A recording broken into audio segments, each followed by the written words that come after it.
নরসিংদী কারাগার থেকে পলাতক ৩৩১ জন কয়েদির আত্মসমর্পণ সহ ৩৩ অস্ত্র ও ১১শত গুলি উদ্ধার করা হয়েছে।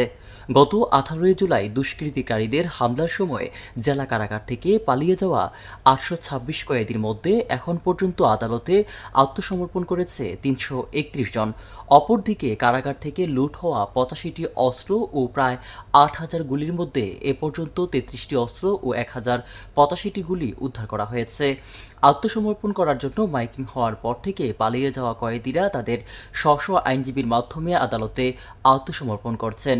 নরসিংদী জেলা আইনজীবী সমিতির সভাপতি অ্যাডভোকেট নাজমুল ইসলাম জানান, নরসিংদী জেলা কারাগার থেকে পালিয়ে যাওয়া ৮২৬ কয়েদির মধ্যে এখন পর্যন্ত ৩৩১ জন আত্মসমর্পণ করেছেন। আত্মসমর্পণ করা কয়েদিদের মধ্যে জঙ্গি ছাড়া সব ধরনের মামলার আসামিসহ ৮ জন সাজাপ্রাপ্ত ও ৫ জন নারী কয়েদি রয়েছেন। আত্মসমর্পণ করা কয়েদিরা জানান, শুক্রবার বিকেলে জেলখানায় হামলাকারীরা কারাগারের ভেতরে ঢুকে সবাইকে বের হয়ে যেতে বাধ্য করে।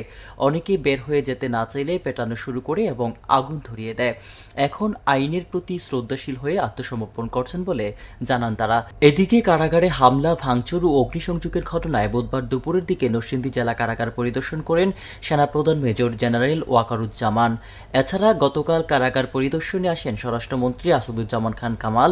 এ সময় পৃথক পৃথক দিন উপস্থিত ছিলেন নরসিংদীর সদর আসনের সংসদ সদস্য নজরুল ইসলাম হিরু এমপি, জেলা প্রশাসক doctor Badiur Alam, police super Mohammad Mustafizur Rahman, RAB, BGB ও সেনা কর্মকর্তা এবং জেলার অন্যান্য ঊর্ধ্বতন কর্মকর্তারা এ সময় উপস্থিত ছিলেন।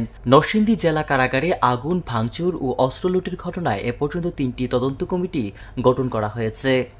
নরসিংদী থেকে আশরাফুল ইসলাম সবুজ, আমার বার্তা।